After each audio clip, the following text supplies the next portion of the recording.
Friends అందరూ ఎలా ఉన్నారు? అందరూ బాగుండాలని మనస్ఫూర్తిగా కోరుకుంటున్నాను ఫ్రెండ్స్.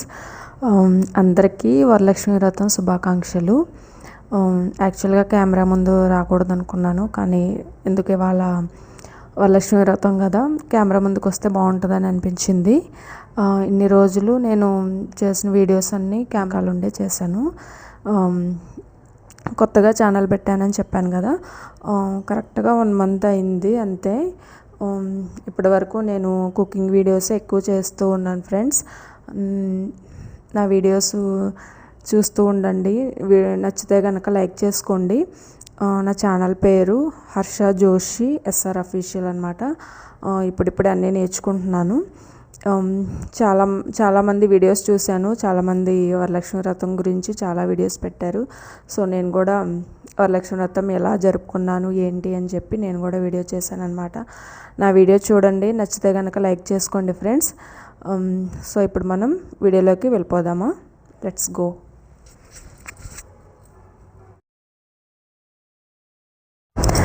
మరొక్కసారి అందరికీ వరలక్ష్మి వ్రతం శుభాకాంక్షలు ఫ్రెండ్స్. అందరూ వరలక్ష్మి వ్రతాన్ని మంచిగా జరుపుకున్నారని అనుకుంటున్నాను. నేను కూడా మంచిగానే బాగా జరుపుకున్నాను ఫ్రెండ్స్. అండ్ కొంచెం సింపుల్గానే చేసేసుకున్నాను. నేను పొద్దునే లేచి ఇంక ఇలా ముగ్గు వేయడం స్టార్ట్ చేశాను అనమాట. కలర్స్ వేద్దామని ఇంకా ముగ్గు వేసేటప్పటికి చాలా టైం పట్టింది. ఇంకా ముగ్గు వేసుకొని ఇంకా స్నానం చేసి రెడీ అయిపోయి అప్పుడు ప్రసాదాలు రెడీ చేసుకొని అప్పుడు పూజ స్టార్ట్ చేసుకున్నాం అనమాట. ఇంకా ఎక్కువ ప్రసాదాలు నేనేం చేయలేదు ఫ్రెండ్స్, సింపుల్గానే చేసుకున్నాను. పులిహోర, శనగలు అండ్ పాల తాలికలు చేశాను ఫ్రెండ్స్. ఇంకా ఎక్కువ చేయలేదు, టైము ఎక్కువ అవుతుందని చెప్పి నేను ఒక్కదాన్నే చేసుకోవాలి కదా అనేసి ఇంకా నేను సింపుల్గానే చేసుకున్నాను ఫ్రెండ్స్. మనం ఈ వరలక్ష్మి వ్రతం గురించి చెప్పుకోవాలి అంటే, శ్రావణ మాసం శుక్లపక్షంలో పౌర్ణమికి ముందు వచ్చే శుక్రవారాన్ని వరలక్ష్మి వ్రతంగా జరుపుకోవడం హిందూ ఆచారం కదా ఫ్రెండ్స్. వరలక్ష్మీ దేవత విష్ణుమూర్తి యొక్క భార్య అన్నమాట. హిందూ మతం ప్రకారం ఈ పండుగ చాలా విశిష్టమైనది. వరాలు ఇచ్చే దేవతగా వరలక్ష్మీదేవిని కొలుస్తారు. చాలామంది పేదవాళ్ళు కూడా వరలక్ష్మి వ్రతాన్ని అయితే తప్పకుండా ఆచరిస్తారు కదా ఫ్రెండ్స్. పెళ్ళైన పుణ్యస్త్రీలు ప్రతి ఒక్కరు కూడా వరలక్ష్మి వ్రతాన్ని వాళ్ళకున్న దాంట్లోనే చక్కగా జరుపుకుంటారనమాట. అలాగే ఈ పూజలు ఆంధ్రప్రదేశ్, తెలంగాణ, కర్ణాటక రాష్ట్రాల్లో కూడా చాలామంది స్త్రీలు ఈ పూజ చేసుకుంటారు. అలాగే ఈ పండుగను ముఖ్యంగా వివాహమైన మహిళలు మాత్రమే చేసుకుంటారనమాట. ఈ రోజున దేవతను పూజిస్తే అష్టలక్ష్మి పూజలకు సమానం అనే నమ్మకంతో కుటుంబ సభ్యులందరూ కూడా పాలు పంచుకుంటారు కదా ఫ్రెండ్స్. ముఖ్యంగా మంచి భర్త, కుమారులు కలగాలని అమ్మాయిలు కూడా పూజలు చేసుకుంటారు ఈ వరలక్ష్మి వ్రతాన్ని. అలాగే ఈ దేవతను పూజిస్తే అష్ట ఐశ్వర్యాలు అయిన సంపద, భూమి, శిక్షణ, ప్రేమ, కీర్తి, శాంతి, సంతోషం వంటి శక్తి అలాగే ఇవన్నీ కూడా లభిస్తాయంట. అలాగే అసలు ఈ వ్రతాన్ని ఎందుకు చేసుకుంటారు వరలక్ష్మి వ్రతాన్ని అంటే గనక, మనకి మిగిలిన లక్ష్మీ పూజల కంటే వరలక్ష్మి పూజ చాలా శ్రేష్టమని మనకి శాస్త్రాల్లో చెప్పుకుంటూ వస్తున్నారు ఫ్రెండ్స్. శ్రీహరికి ఇష్టమైన, అలాగే పైగా విష్ణువు యొక్క జన్మ నక్షత్రమైన శ్రవణం పేరిట వచ్చే శ్రావణ మాసంలో ఈ వ్రతాన్ని చేస్తే విశేషమైన ఫలితాలు లభిస్తాయంటారు. అలాగే సర్వమంగళ సంప్రాప్తి కోసం, సకలాభీష్టాల కోసం, నిత్య సుమంగళిగా తాము వర్ధిల్లాలని పుణ్యస్త్రీలు ఈ వ్రతాన్ని ఆచరిస్తారు ఫ్రెండ్స్. ప్రతి ఒక్కరూ మంచిగా జరుపుకుంటారు కదా వరలక్ష్మి వ్రతాన్ని. ఎవరు కూడా చేసుకోకుండా ఎవరు ఉండరు. ఏ శ్రావణ శుక్రవారంలోనైనా చేసుకుంటారు. కొంతమంది మొదటి శ్రావణ శుక్రవారంలో, కొంతమంది రెండో శ్రావణ శుక్రవారంలో. అలాగా ఈ 4 శ్రావణ శుక్రవారాలలో ఏ శ్రావణ శుక్రవారంలో అయినా వరలక్ష్మి వ్రతాన్ని చాలామంది ఆచరిస్తూ ఉంటారు ఫ్రెండ్స్. అలాగే ముగ్గు వేశాను. ముగ్గు స్టార్టింగ్ చూసారు కదా, కలర్స్ వేశాను. చాలా టైం పట్టింది ముగ్గు వేయడానికి, అందుకే కొంచెం తొందరగానే లేచాను ఫ్రెండ్స్ ఈ ముగ్గు కోసం అనేసి. అలాగే ముగ్గు ఎలా ఉంది అని కూడా కామెంట్ చేయండి. కొత్తగా ఛానల్ స్టార్ట్ చేశాను కదా, నా వీడియోస్ చూస్తూ ఉండండి. నచ్చితే కనుక లైక్ చేసుకోండి, అలాగే మా ఛానల్కి సబ్స్క్రైబ్ చేసుకోండి ఫ్రెండ్స్. ముగ్గు ఎలా ఉందో కామెంట్ చేయండి ఫ్రెండ్స్. కలర్స్ వేశాక కొంచెం కలగా ఉంది. ముగ్గును ఈ గుమ్మం ముందు ముగ్గు వేస్తే ఆ ముగ్గును చూసి కూడా అమ్మవారు మన ఇంట్లోకి వస్తుంది కదా, అలా అన్నమాట. ఇంకా శనగలు రాత్రి నేను ముందే నానబెట్టేసుకున్నాను ఫ్రెండ్స్, శనగల ప్రసాదం చేద్దామని. ఇప్పుడు కుక్కర్లో శనగల్ని నేను కొంచెం సాల్ట్ వేసేసి ఉడకబెట్టేసుకుంటున్నాను. అండ్ పులిహోర కోసం నేను రైస్ ముందే వండి పెట్టేసుకున్నాను ఫ్రెండ్స్. పులిహోరకి నేను ఆవపిండి తయారు చేద్దామని ఆవాలను కొంచెం డ్రై ఫ్రై చేసుకుంటున్నాను. ఆవపిండి వేయడం వల్ల కూడా మనకి పులిహోర అనేది చాలా అంటే చాలా టేస్ట్ వస్తుంది కదా. ఇంకా నేను ప్రసాదంగా పులిహోరం కూడా కలిపేస్తున్నాను ఫ్రెండ్స్. నేను ఎక్కువ ప్రసాదాలు అయితే నేను ఏం చేయలేదు, సింపుల్గానే చేసుకున్నాను ఫ్రెండ్స్.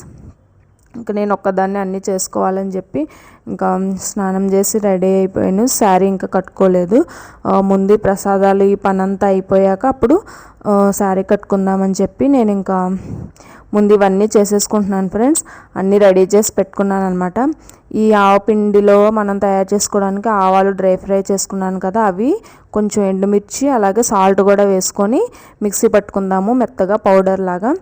అలాగే ఇప్పుడు మనం చింతపండు పులుసు, పులిహోరకి పులుసు రెడీ చేసుకుందాము. ఫస్ట్ తాలింపులు వేసుకున్నాను ఫ్రెండ్స్, ఇవి కొంచెం దూరగా ఫ్రై అవ్వాలి. చూడండి ఫ్రెండ్స్, పౌడర్ చేసేసుకున్నాను ఆవాలు, ఎండుమిర్చి, సాల్ట్ అనమాట.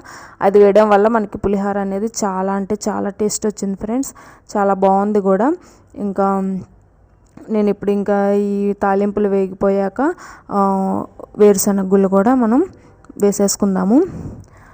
మరీ ఎక్కువ రైస్ వండలేదు ఫ్రెండ్స్, కొంచెమే వండాను. ఇంకా రైస్ని మనం ఇంకా పులిహోరలా కలిపేసుకుందాము. ఇంకా పాల తాలికలు కూడా చేయాలి. పాల తాలికలు, పులిహోర అండ్ శనగలు మాత్రమే చేసుకున్నాను ఫ్రెండ్స్. ఇంక ఈ మూడే చేశాను, ఇంక ఎక్కువ చేయలేదు నేను. ప్రసాదాలు ఇంకా పూజకి లేట్ అవుతుందని చెప్పి నేను కొంచెం సింపుల్గా చేసేసాను అనమాట. అండ్ పులిహోరలో జీడిపప్పు కూడా ఉంటే చాలా బాగుంటుంది కదా, అందుకని జీడిపప్పు కూడా వేసుకొని ఫ్రై చేసుకుంటున్నాను ఫ్రెండ్స్. ఇవి మనం విడిగా తీసేసుకొని లాస్ట్లో అయినా కలుపుకోవచ్చు, లేదంటే చింతపండు పులుసులో అయినా ఉంచేసుకోవచ్చు. కాకపోతే కొంచెం మెత్తగా అయినాయి జీడిపప్పు, నేను విడిగా ఇవి వేయవలసింది, మనకి కొంచెం క్రంచీగా తగులుతూ ఉండేవి.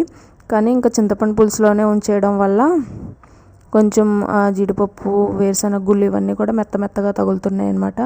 ఇప్పుడు కరివేపాకు కూడా వేసేసుకున్నాను ఫ్రెండ్స్.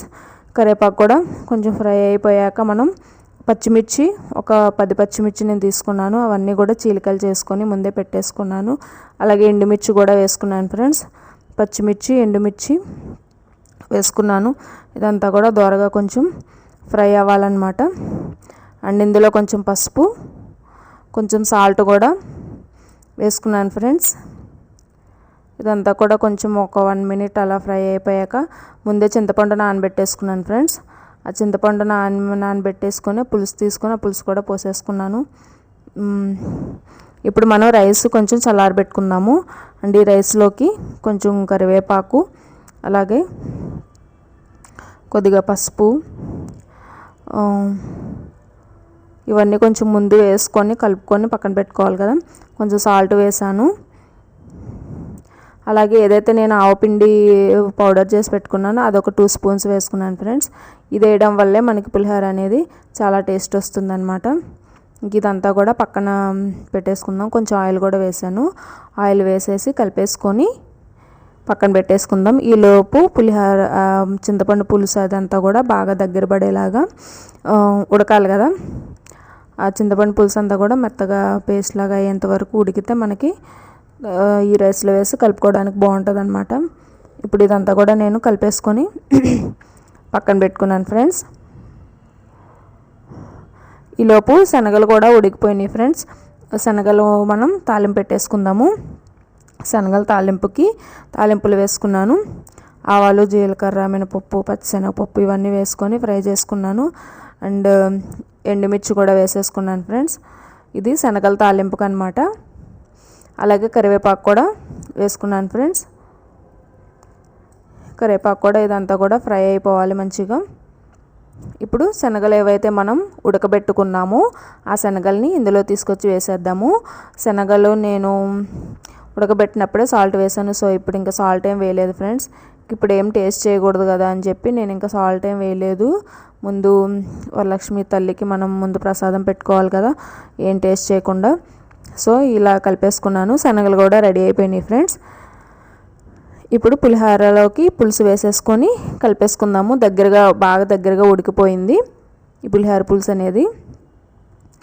ఇదంతా కూడా మనం ఈ పులిహోరలో వేసేసుకొని ఈ రైస్లో వేసేసుకొని కలిపేసుకుందాము. మంచిగా మొత్తం అంతా కూడా మిక్స్ అయ్యేలాగా కలుపుకుందాము. ఈ ఆవపిండి వేయడం వల్ల కూడా మనకి పులిహోర అనేది చాలా మంచిగా వచ్చింది ఫ్రెండ్స్, చాలా టేస్ట్గా వచ్చింది. ఇదివరకు ఇప్పుడు ఆవపిండితో నేను పులిహోర చేయలేదు ఫ్రెండ్స్. మామూలుగా చింతపండు పులిహోర, నిమ్మకాయ పులిహోర చేశాను, కానీ ఆవపిండి అయితే నేను ఎప్పుడు వేయలేదు. ఇదే ఫస్ట్ టైం ఆవపిండి వేసి చేయడము. తిన్నాను కానీ ఎప్పుడు చేయలేదు. చాలా అంటే చాలా బాగా టేస్ట్గా వచ్చింది, చాలా మంచిగా వచ్చింది ఫ్రెండ్స్. ఇంక ఈ పులిహోర మొత్తం ఈ పులుసు అంతా కూడా ఈ రైస్కి పట్టేలాగా మనం మంచిగా నీట్గా కలిపేసుకొని పెట్టుకుందాము. ఇంకా స్వీట్ ఒకటి చేయాలన్నమాట, అది కూడా చేసేస్తే ప్రసాదాలన్నీ రెడీ అయిపోయాక నేను రెడీ అయిపోయి అప్పుడు పూజా కార్యక్రమం అనేది స్టార్ట్ చేద్దాం అనుకున్నాను ఫ్రెండ్స్. పులిహోర పక్కన పెట్టేసుకుందాము. ఇప్పుడు ఈ పాల తాలికలకి కొంచెం బియ్య పిండిది మనం తయారు చేసుకోవాలి కదా, దానికి కొద్దిగా వాటర్ పెట్టుకొని నేను అందులో చిన్న బెల్లం ముక్క వేసుకున్నాను. ఇందులో మనం బియ్య పిండి వేసుకొని కలుపుకుందాము, తాలికలు తయారు చేసుకుందాం ఫ్రెండ్స్. ఇందులో బియ్య పిండి మనం వేసుకొని వాటర్ కొంచెం ఎక్కువైనట్టు అనిపించింది ఫ్రెండ్స్, వాటర్ ఎక్కువ తీసుకున్నాను. ఈ బియ్య పిండి అంతా ఇందులో వేసుకొని మనం తాలికలు తయారు చేసుకుందాం ఫ్రెండ్స్. తాలికలు కొంచెం టైం పడుతుంది కదా, ఇదంతా చల్లారాక మళ్ళీ మొత్తం మనం ఆ తాలికలన్నీ తయారు చేసుకోవాలి. ఇదంతా కూడా మనం ముందే రెడీ చేసి పెట్టేసుకుంటే మనకి ఈ పాల తాలికలు అనేది ఈజీగా ఫాస్ట్గా అయిపోతుందన్నమాట. ఇంకా పూజకి లేట్ అవుతుందని చెప్పి నేను ఇంకా ఎక్కువ ప్రసాదాలు ఏం పెట్టుకోలేదు ఫ్రెండ్స్, సింపుల్గానే నేను చేసుకున్నాను.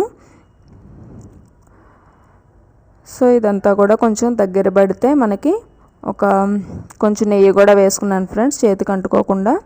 ఇదంతా కూడా బాగా దగ్గర పడేలాగా మనం కలుపుకుందాము. కొంచెం వాటర్ అయితే ఎక్కువైనాయి ఫ్రెండ్స్, వాటర్ తక్కువ వేసుకుంటేనే మనకి ఒక ముద్దలాగా వస్తుంది కదా, చపాతీ ముద్దలాగా వస్తుంది కదా, అప్పుడు మనం తాలికలు చాలా ఈజీగా చేసుకోవచ్చు. సో వాటర్ అయితే ఎక్కువ అయినాయి, ఇంకా అలాగే చేశాను ఫ్రెండ్స్. అండ్ ఈ పాల తాలికలోకి బెల్లాన్ని కూడా మనం తీసుకొని కరగబెట్టేసుకుందాము. పాకం రావాల్సిన అవసరం ఏం లేదు ఫ్రెండ్స్, బెల్లం జస్ట్ కరిగితే చాలు. బెల్లాన్ని మనం కరగబెట్టుకుందాము. అండ్ డ్రై ఫ్రూట్స్ కూడా కొంచెం నెయ్యి వేసుకున్నాను, నేతిలో మనం జీడిపప్పు అండ్ కిస్మిస్ కూడా ఫ్రై చేసేసుకుందాం ఫ్రెండ్స్. అండ్ పాలు ముందే మరగబెట్టేసి పెట్టుకున్నాను ఫ్రెండ్స్. ఈ పాలల్లో నానబెట్టిన సగ్గుబియ్యాన్ని కూడా వేసేసాను. ఆ సగ్గుబియ్యం కొంచెం ఉడికేదాకా మనం పాలని మరిగించుకుందాము. పాల తాలికలు కూడా మంచిగా చేసుకుంటే చాలా టేస్ట్గా ఉంటుంది కదా ఫ్రెండ్స్. చాలామంది పాల తాలికలు చేస్తూ ఉంటారు. లాస్ట్ శ్రావణ శుక్రవారానికి నేను చక్కెర పొంగల్ చేశాను, ఈసారి పాల తాలికలు చేశాను ఫ్రెండ్స్. చూడండి మనకి సగ్గుబియ్యం అయితే ఉడికిపోయినాయి. ఇప్పుడు పాల తాలికలు చేసి పెట్టుకున్నాను కదా, ఇవన్నీ కూడా వేసేస్తున్నాను ఇందులో. వెంటనే కదపకూడదు ఫ్రెండ్స్, కదిపితే విరిగిపోతాయి కదా. సో మనం ఒక 1-2 మినిట్స్ అలా పక్కన పెట్టుకుందాము, అలా ఉడకనిద్దాము, తర్వాత మనం కలుపుకుందాము. అండ్ ఇప్పుడు రెడీ అయిపోదామని చెప్పి శారీ తీసుకున్నాను ఫ్రెండ్స్. ఈ శారీని నేను కంచిలోనే తీసుకున్నాను ఫ్రెండ్స్. ఇది కంచిపట్టు, ప్యూర్ కంచిపట్టు శారీ అనమాట. రెడ్ అండ్ గ్రీన్ కాంబినేషన్ అనమాట. చూడండి ఫ్రెండ్స్, శారీ ఎలా ఉందో కామెంట్ చేయండి. శారీ కట్టుకోవడం అయిపోయింది. నేను ముందే ప్లేట్స్ పెట్టేసుకున్నాను ఫ్రెండ్స్, అందుకే నాకు ఫాస్ట్గా శారీ కట్టేసుకున్నాను. శారీ ఎప్పుడు కట్టుకోవాలన్నా ముందే మనకి ఇప్పుడు అందరూ చాలామంది యూట్యూబ్లో వీడియోస్ వస్తున్నాయి కదా, ముందే ప్లేట్స్ ఎలా పెట్టుకోవాలి అని. ఇంకా అలా అయితే నేను రెడీ అయిపోయాను ఫ్రెండ్స్. ఈ పాల తాలికలు, ఈ సగ్గుబియ్యం తాలికలు కూడా ఉడికిపోయినాయి పాలల్లో. సో ఇప్పుడు మనం ఏదైతే బెల్లాన్ని మనం కరగబెట్టి పెట్టుకున్నామో అది కూడా మనం ఇందులో వేసేసుకుందాము. ఇదంతా కూడా చక్కగా కలుపుకుందాం ఫ్రెండ్స్. మనకి ఇంకా పాల తాలికలు కూడా రెడీ అయిపోతే మనం పూజా కార్యక్రమాన్ని కూడా స్టార్ట్ చేసేసుకోవచ్చు. ఇంకా ఏదైతే మనం ముందు వేపి పెట్టుకున్నాం కదా జీడిపప్పు కిస్మిస్ని నెయ్యిలో, అది నెయ్యితో సహా మనం ఇందులో వేసేసుకుందాము. ఇందులో ఇంకా ఎక్స్ట్రా నెయ్యి ఏమీ వేయాల్సిన అవసరం లేదు ఫ్రెండ్స్, ఇంక ఈ నెయ్యితో సరిపోతుందన్నమాట. ఇంకా నేను పూజా కార్యక్రమం మొదలు పెట్టేశాను ఫ్రెండ్స్. ఇదంతా కూడా నేను మంచిగా ముందే మా అమ్మగారు కూడా నాకు హెల్ప్ చేశారు చాలా వరకు. ఇంకా ఆవిడ ఇవంతా కూడా నీట్గా అన్నీ సర్ది పెట్టారనమాట. ఈ బ్యాక్గ్రౌండ్ది నేను మీషోలో ఆర్డర్ పెట్టుకున్నాను ఫ్రెండ్స్. ఈ బ్యాక్గ్రౌండ్ గోడకి ఇలా నేను స్టిక్ చేశాను అనమాట. ఇదంతా కూడా బ్యాక్గ్రౌండ్ ఏదో ఒకటి ఉంటే బాగుంటుంది అని ఇంక ఈ గోడకి మొత్తం వెనకాలంతా కూడా ఇలా స్టిక్ చేసి ఇంక ఇక్కడ అమ్మవారిని నేను పెట్టుకున్నాను. ఇది నేను అమ్మవారి విగ్రహాన్ని లాస్ట్ ఇయరే తీసుకున్నాను ఫ్రెండ్స్. చిన్నగానే తీసుకున్నాను, మరీ పెద్దగా అయితే నేను తీసుకోలేదు. ఇంకా పూజ అంతా కార్యక్రమం స్టార్ట్ చేసేసి ఇంక ఇలా చిన్నగా ఫ్లవర్స్తో డెకరేషన్ చేశాను ఫ్రెండ్స్. ఇంకా అమ్మవారి ఫోటో అండ్ అమ్మవారి విగ్రహం చిన్నదన్నమాట, మరి అంత పెద్దదేం కాదు, లాస్ట్ ఇయరే కొనుక్కున్నాను. సో ఇలా అయితే డెకరేషన్ చేసుకున్నాను ఫ్రెండ్స్. ఆ కుందులు కూడా నేనైతే ఇంక ఇలా చేసేసుకున్నాను ఫ్రెండ్స్. వరలక్ష్మి వ్రతాన్ని సింపుల్గానే చేసుకున్నాను. నేను పెద్ద ఇంకా ఆర్భాటాలు ఏమి చేయలేదన్నమాట, సింపుల్గానే చేసుకున్నాను. నా వీడియో చూడండి. నా వీడియో కనుక నచ్చినట్లయితే ఖచ్చితంగా నా వీడియోకి లైక్ చేసుకోండి ఫ్రెండ్స్. అలాగే నా ఛానల్కి సబ్స్క్రైబ్ చేసుకోండి ప్లీజ్. ఇంకా మంచి మంచి వీడియోలు నేను పెడుతూ ఉంటాను, కుకింగ్ వీడియోస్, అలాగే ఇలాంటి పూజ కార్యక్రమాలు ఏమన్నా ఉన్నా కూడా నేను అన్నీ పెడుతూ ఉంటాను ఫ్రెండ్స్. నాకు కొంచెం సపోర్ట్ చేయండి, మీ సపోర్ట్ నాకు కావాలి. అలాగే వరలక్ష్మి తల్లిని కూడా నేను అందరి ఛానల్స్ మంచిగా గ్రో అవ్వాలని కోరుకున్నాను. అలాగే నా ఛానల్ కూడా మంచిగా గ్రో అవ్వాలని కోరుకున్నాను friends. Thank you friends, thank you so much. Please like and subscribe, don't forget. చూసారు కదా ఫ్రెండ్స్ వీడియో. మీకు కనుక నా వీడియో నచ్చినట్లయితే ఖచ్చితంగా లైక్ చేసుకోండి, అలాగే నా ఛానల్కి సబ్స్క్రైబ్ చేసుకోండి ఫ్రెండ్స్. మరొక్కసారి అందరికీ వరలక్ష్మి వ్రతం శుభాకాంక్షలు friends. Thank you so much.